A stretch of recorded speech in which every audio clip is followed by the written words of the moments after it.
Olá, seja bem-vindo a estas nossas conversas dominicais. Na última conversa dominical, eu comentei uma frase, uma afirmação da carta do Sínodo ao povo de Deus que volto a ler porque é importante nós termos a consciência do que está dito, tanto agora nesta carta como no relatório de síntese, e diz assim: firmemente unidos na esperança que a sua ressurreição nos dá, confiamos-lhe a nossa casa comum, onde o clamor da terra e o clamor dos pobres ressoam cada vez com mais urgência. Laudate Deum. Esta afirmação, esta frase da carta do Sínodo ao povo de Deus contém, de facto, constitui uma afirmação programática do ponto de vista hermenêutico, ou seja, o termo casa comum, clamor dos pobres, clamor da terra, são expressões da teologia da libertação e por isso temos de ler ele, o Sínodo, na carta que nos escreve, indica-nos o horizonte hermenêutico no qual as suas afirmações devem ser lidas. Não somos nós que inventamos, não é? Pronto, a teologia da libertação está presente no Sínodo, nas intenções que levaram os organizadores a pô-la em ação e no programa que agora continua neste ano ainda sinodal até outubro de 2024, ou seja, até à segunda sessão.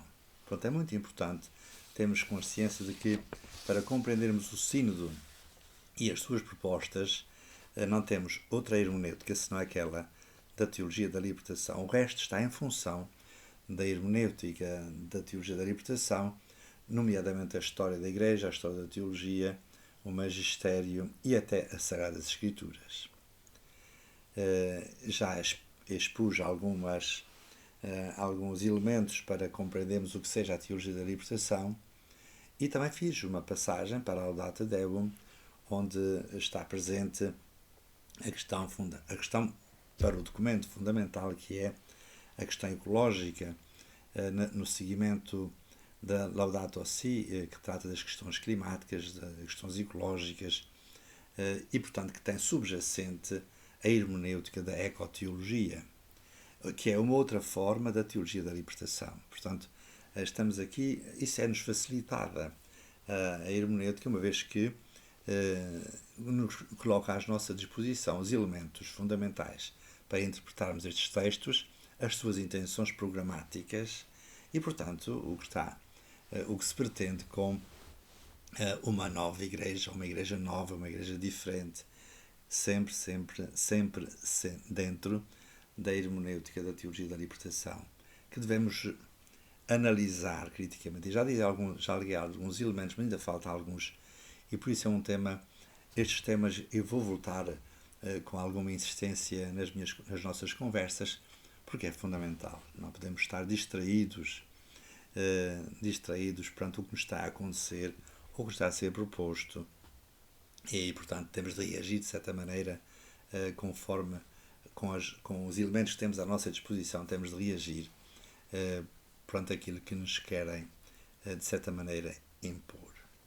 Hoje eu gostava de comentar consigo uma outra frase que também deve ser lida, como eu acabei de dizer, à luz da teologia da libertação, com certeza. Não se trata, e portanto começa assim, e agora gostaríamos que os meses que nos separam da segunda sessão, em outubro de 2024, permitam a todos participar concretamente no dinamismo de comunhão missionária indicado pela palavra sínodo. Não se trata de uma questão da ideologia, mas de uma experiência enraizada na tradição apostólica.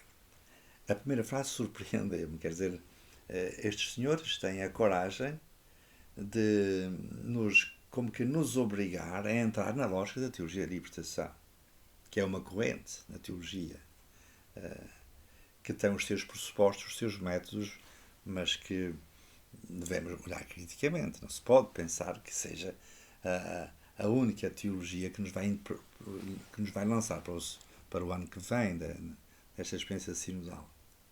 Portanto, estes senhores têm a coragem de já nos impor a teologia da libertação, que tem por trás, como eu já chamei a atenção aqui, a máfia de São Gala.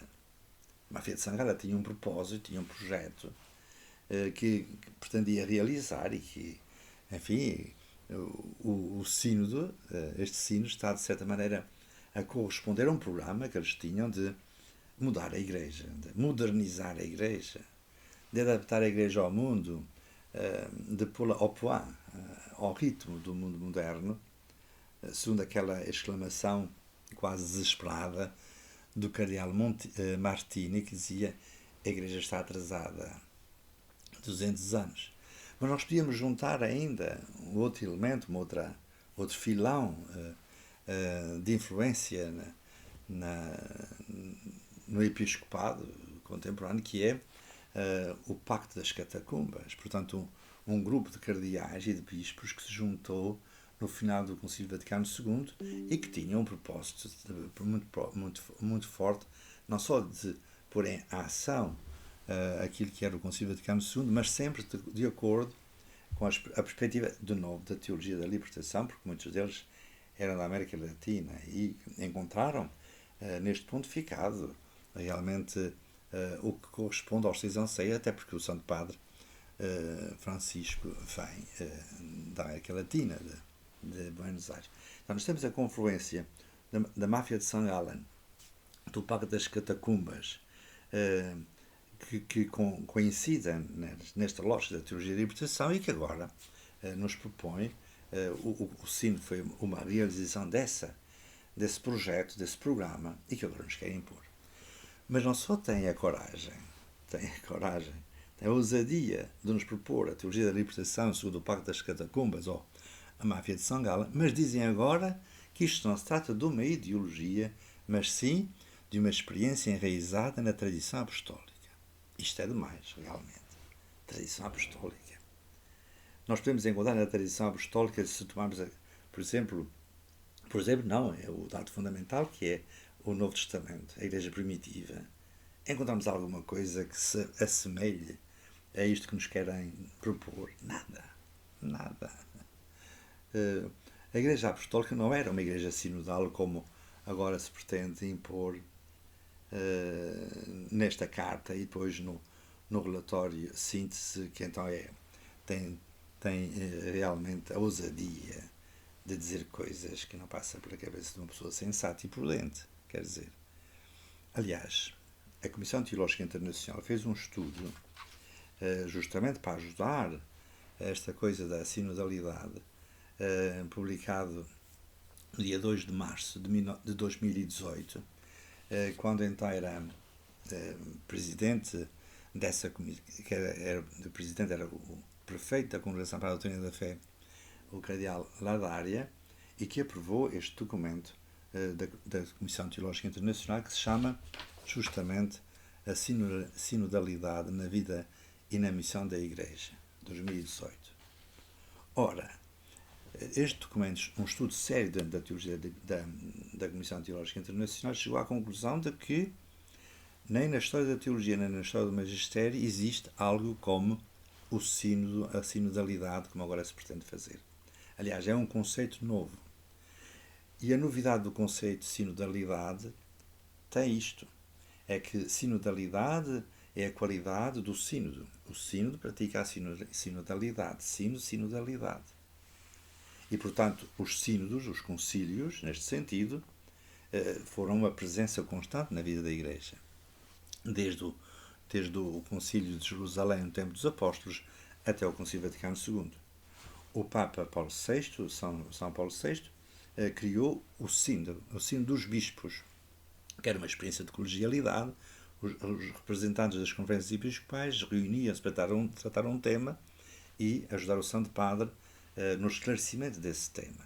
Sínodo, sinodalidade, neste sentido, corresponde à experiência da Igreja. Mas o sínodo que agora está presente, com estes pressupostos que estão aqui indicados, da teologia da libertação, segundo a lógica da máfia de Sangala e do Pacto das Catacumbas não tem nada a ver com a tradição teológica. A teologia da libertação é uma invenção moderna, uma forma de introduzir o comunismo e a lógica marxista na Igreja. A única forma de o comunismo entrar na Igreja Católica foi por meio da teologia da libertação. Não tem nada a ver com a tradição apostólica. Portanto, estes senhores pensam que nós não vamos ver os documentos, não é? Eu fui ler com atenção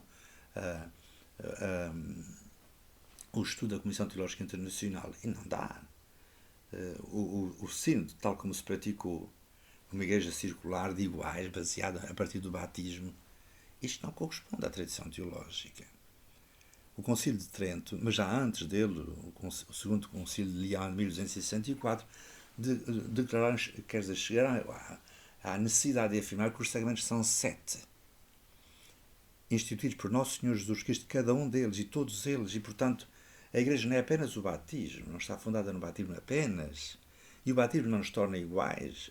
A Igreja não é uma sociedade de iguais, que mais não seja, é constituída por homens e por mulheres, e os homens e as mulheres não são iguais. E filhos, estas experiências, estas linguagens da experiência primária da nossa vida, a Igreja não é uma sociedade de iguais, na base da pirâmide, que é um conceito que eu acho que se deve manter. A pirâmide invertida é uma imagem que talvez interesse só ao Museu do Louvre, em Paris, tem uma pirâmide invertida. Não, mas isso, na base está o povo de Deus, e o povo de Deus não é um povo de iguais. São homens e são mulheres. As mulheres não são homens, os homens não são mulheres. É uma sociedade desigual.